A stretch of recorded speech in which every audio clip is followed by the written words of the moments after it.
Namaste. Today we shall be discussing about common symptoms of cancer. अगर हम समझें तो कैंसर एक तरीके की बीमारी है जिसमें कि शरीर के जो नॉर्मल सेल्स होते हैं वो एबनॉर्मल होके एबनॉर्मल तरीके से बढ़ने लगते हैं, और जब ये बढ़ते हैं तो ये गांठ का रूप ले सकते हैं या फिर अल्सरेशन का रूप यानी घाव का रूप ले सकते हैं, और अलग अलग तरह के सिम्टम्स प्रोड्यूस कर सकते हैं डिपेंडिंग कि वो कहाँ से उत्पन्न हुए हैं। तो अगर हम कॉमन सिम्टम्स की बात करें तो जो एक बहुत कॉमन सिम्टम होता है वो होता है वेट लॉस। ये देखा गया है कि ज़्यादातर कैंसर्स जो होते हैं उसमें मरीज़ का जो वज़न है वो काफ़ी हद तक कम होने लगता है बिना कोई कोशिश किए। खाना ठीक खा रहे हैं या वेट लॉस की कोशिश नहीं कर रहे हैं या कोई और बीमारी नहीं, लेकिन तब भी वेट लॉस हो रहा है, तो ये अपने आप में कैंसर का एक मुख्य सिम्टम हो सकता है। इसके अलावा फटीग मतलब थकावट, कुछ ब्लड कैंसर्स या फिर सीए कोलन या पेट का कैंसर, इन सब में खून की कमी हो सकती है। जैसे कि ब्लड कैंसर, उसमें खून जो है वो कम बनता है या एबनॉर्मल बनता है। पेट का कैंसर है या कोलन है तो उसमें ब्लीडिंग ज़्यादा होती है जिसकी वजह से हीमोग्लोबिन कम हो सकता है। तो इन कारणों की वजह से पेशेंट को बहुत ज़्यादा थकावट या फटीग महसूस हो सकता है। इसके अलावा अगर शरीर में कहीं भी गांठ है, चाहे वो मुंह में है, चाहे वो गले में है, चाहे वो ब्रेस्ट में है, चाहे स्किन में कहीं भी अगर कोई गांठ पता चल रही है तो वो कैंसर का एक इम्पॉर्टेंट सिम्टम होता है और उसको डॉक्टर को तुरंत दिखाना चाहिए टू रूल आउट कैंसर। इसके अलावा अगर लंबे समय से खांसी आ रही है, खांसी के साथ अगर आवाज़ में बदलाव है या फिर खांसी के साथ हड्डियों में दर्द हो रहा है या सांस लेने में दिक्कत हो रही है तो it definitely needs medical attention, ये भी कैंसर का सिम्टम हो सकता है। इसके अलावा अगर शरीर की किसी भी नेचुरल ओपनिंग से, नाक से, मुंह से, बच्चेदानी के रास्ते से या लैट्रिन के रास्ते से या पेशाब के रास्ते से अगर एबनॉर्मल तरीके से खून आ रहा है तो यह कैंसर का एक इम्पॉर्टेंट सिम्टम हो सकता है। इसके अलावा एनीमिया अपने आप में एक कैंसर का इम्पॉर्टेंट सिम्टम होता है, इसीलिए एक ड्राइव चली है पूरे भारतवर्ष में टू इरेडिकेट एनीमिया, और अगर एनीमिया है तो डेफिनेटली उसे डॉक्टर को दिखाना चाहिए टू रूल आउट कि ये कैंसर है या नहीं। अगर हम कॉमन कैंसर्स की बात करें जो कि हमारे देश में काफ़ी ज़्यादा कॉमन है, जिनका इंसिडेंस ज़्यादा है, हम उनके सिम्टम्स के बारे में स्पेसिफिकली बात करेंगे। पहले हम मुंह के कैंसर से शुरू करते हैं।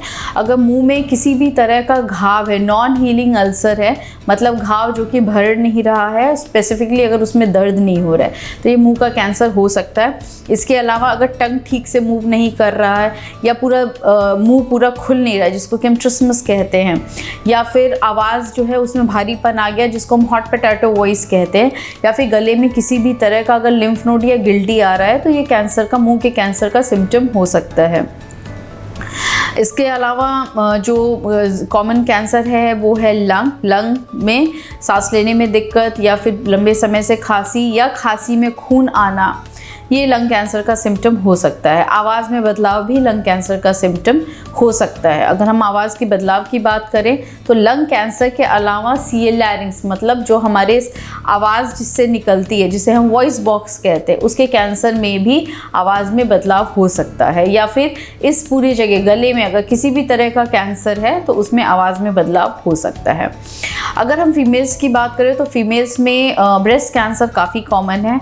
तो अगर स्तन में किसी भी तरह का गांठ या फिर जो स्किन होती है इसमें किसी तरह का बदलाव, जैसे हमने संतरे का छिलका देखा है तो संतरे के छिलके की तरह अगर स्किन का अपीयरेंस हो, जिसे प्यूडी ऑरेंज अपीयरेंस कहते हैं, जो कि बेसिकली लिम्फ जो डर्मल लिम्फैटिक, जो चमड़ी की लिम्फैटिक है, उसके ब्लॉकेज की वजह से होता है, तो ये कैंसर का सिम्टम हो सकता है। इसके अलावा अगर निपल से किसी भी तरह का डिस्चार्ज आ रहा है, ब्लडी डिस्चार्ज आ रहा है या येलोइश या ग्रीनिश डिस्चार्ज आ रहा है या उसमें घाव बन रहा है या अल्सरेशन हो रहा है तो ये भी कैंसर का सिम्टम हो सकता है। इसके अलावा चेस्ट वॉल और हाथ के बीच में जो जगह है बगली, जिसको हम एक्जिला कहते हैं, अगर वहाँ पे कोई गांठ है तो ये भी ब्रेस्ट कैंसर का सिम्टम हो सकता है। स्त्रियों में ही एक दूसरा कॉमन कैंसर है बच्चेदानी के मुंह का कैंसर, जिसको कि सीए सर्विक्स कहते हैं।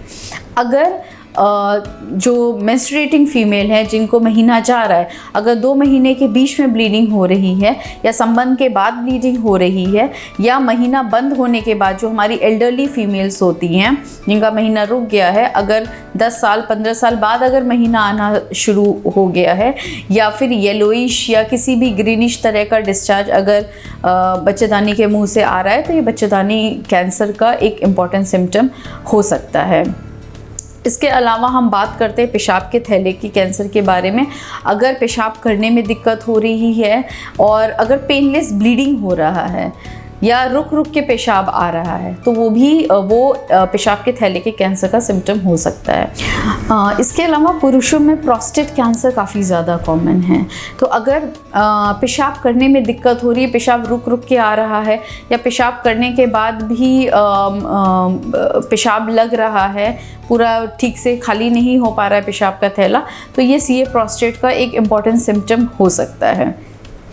इसके अलावा अगर बाउल कैंसर की बात करें या जो पेट की अतड़ियों का कैंसर होता है, अगर बाउल हैबिट में बहुत ज़्यादा चेंज है, जैसे इंडियन हैबिट है दिन में एक बार लोग मोशन के लिए या पैखाने जाते हैं, अगर ये चेंज हो रहा है, काफ़ी दिन तक कब्जियत है और उसके बाद फिर डायरिया हो रहा है, या इर्रेगुलर बाउल हैबिट है, या लैट्रिन में किसी भी तरीके का खून आ रहा है, तो यह एक जो इंटेस्टाइनल कैंसर का सिम्टम हो सकता है। और साथ में अगर इन सिम्टम्स के साथ पेशेंट को एनीमिया हो रहा है, तो ये भी एक इम्पॉर्टेंट सिम्टम हो सकता है। इसके अलावा अगर खाने में कोई तकलीफ़, खाना अटक अटक के जा रहा है या खाने के बाद बहुत ज़्यादा दर्द हो रहा है, या खाने के बाद नौजिया वॉमिटिंग मतलब मितली उल्टी आ रहा है, तो ये खाने की नली का कैंसर हो सकता है। कभी कभी कुछ पेशेंट में स्किन चेंजेस होते हैं, पीलिया हो जाता, बिना किसी कारण के पीलिया हो गया, तो ऐसे पेशेंट में बहुत ज़रूरी है लिवर को चेक करना।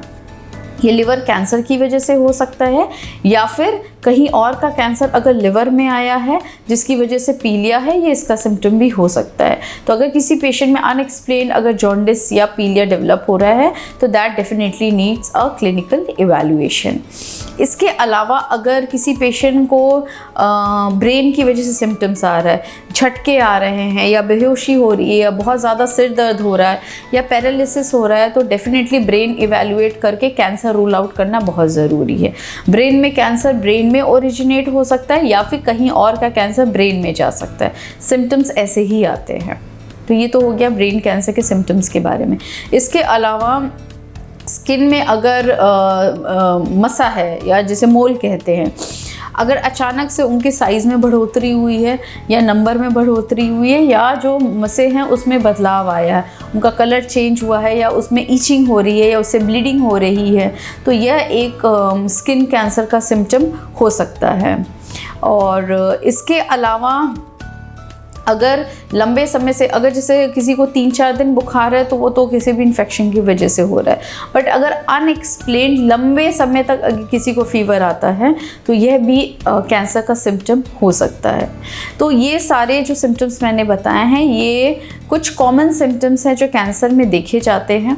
बट अंत में मैं यही बोलना चाहूँगी कि अपने शरीर को समझें और किसी भी तरीके का अगर सिम्टम्स है, स्पेसिफिकली अगर अनएक्सप्लेन सिम्टम्स है, तो उसे डॉक्टर को ज़रूर दिखाएं। फॉर एग्ज़ाम्पल अगर खांसी आ रही है या ब्लड आ रहा है, तो आप चेस्ट फिजिशियन को दिखाइए। हो सकता है कोई इन्फेक्शन हो सकता है ट्यूबरकुलोसिस हो, उसका पूरा ट्रीटमेंट कराइए, बट डेफिनेटली रूल आउट कराइए कि कैंसर है या नहीं, और अगर कैंसर है तो कॉम्प्रिहेंसिव कैंसर सेंटर में उसका ट्रीटमेंट होना ज़रूरी है। इसी तरह जितने भी सिम्टम मैंने बताए, these are very much non specific symptoms जो कि इन्फेक्शन या किसी और बीमारी में भी हो सकता है। तो बहुत ज़रूरी है early attention, seeking opinion from doctor and ruling out malignancy. और अगर कैंसर डिटेक्ट होता है तो go ahead with complete diagnostic procedure and complete treatment. Remember, cancer is curable. The only condition is early detection, early treatment and complete treatment. Thank you. Namaskar.